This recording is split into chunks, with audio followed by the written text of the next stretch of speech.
Et si tu te réveillais sans savoir pourquoi tu te réveilles? Et si tu dormais sans savoir pourquoi tu dors? Et si tu vivais sans savoir pourquoi tu vis? Et si tu avais des questions sans réponse? Et si tu cherches un sens à ta vie? Et si tu meurs, que va-t-il t'arriver? Et si la vie était un jeu? Et si on a un début, qui nous a créés? Et s'il y a un créateur, comment prouver son existence? Et s'il existait, comment l'adorer? Et s'il nous envoyait des guides pour nous orienter? Et s'il nous promettait une récompense si on le suivait? Et si la vie était un examen? Et si on allait être jugé? Comment s'y préparer? Et si je vous dis que Dieu existe, un seul et unique Dieu qui nous a créés? Et si je vous dis que la raison et la science en témoignent, quelle serait votre réaction? Et si je vous dis qu'il y a un seul et unique message, allez-vous le suivre? Et si je vous prouve que Dieu existe, allez-vous vous soumettre à lui? Et si je vous dis que tous les messagers de Dieu sont venus avec le même message, allez-vous me croire? Et si je vous dis que Abraham, Moïse, Jésus et Mohammed, paix sur eux, et tous les autres prophètes sont musulmans, qu'allez-vous me dire? Et si je vous dis que l'islam signifie soumission au seul et unique Dieu, allez-vous méditer? Et si je vous dis que la Torah, l'Évangile, le Coran sont des livres de Dieu, allez-vous être surpris? Et si je vous dis que le Coran est resté intact depuis sa révélation et qu'il contient de nombreux miracles scientifiques, allez-vous faire des recherches? Et si je vous dis qu'une personne sur 5 dans le monde est musulmane, allez-vous réfléchir? Et si je vous dis que Dieu nous montre ses signes jour et nuit, allez-vous être plus attentif? Et si je vous dis de demander à Dieu de vous guider sincèrement, allez-vous le faire?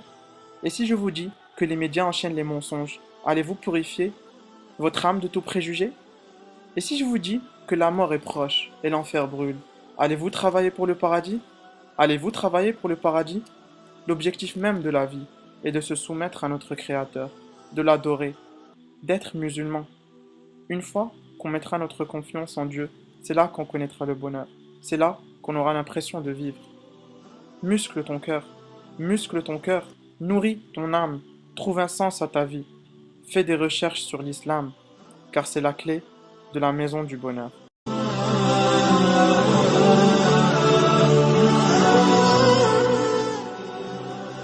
Ont-ils été créés à partir de rien, ou sont-ils, eux, les créateurs?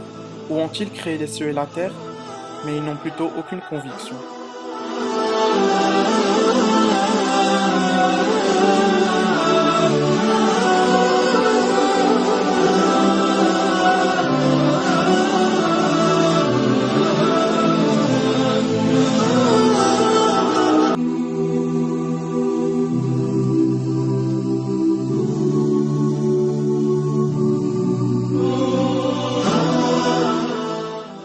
L'homme, pense-t-il qu'on le laissera sans obligation à observer?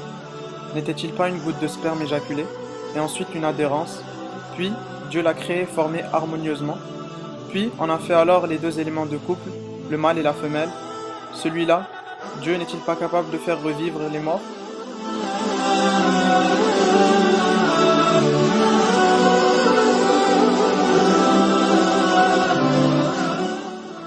Ô âme, rappelez-vous le bienfait de Dieu sur vous.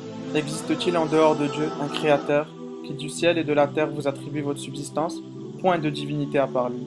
Comment pouvez-vous vous détourner de cette vérité?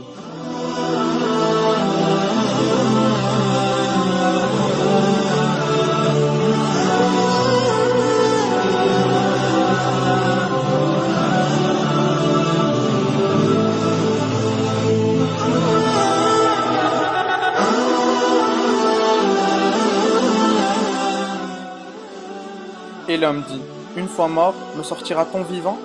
L'homme ne se rappelle-t-il pas qu'avant cela, c'est nous qui l'avons créé alors qu'il n'était rien?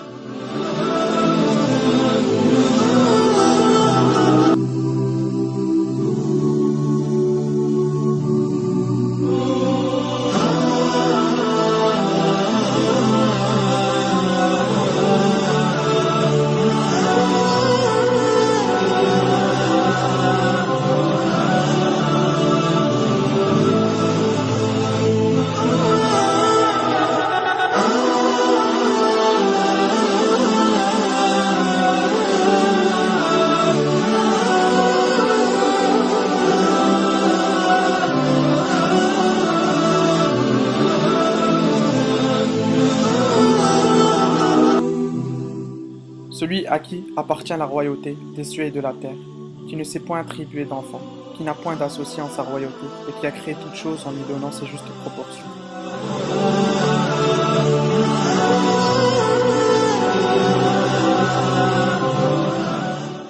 En vérité, dans la création des cieux et de la terre, et dans l'alternance de la nuit et du jour, il y a certes des signes pour les doués d'intelligence.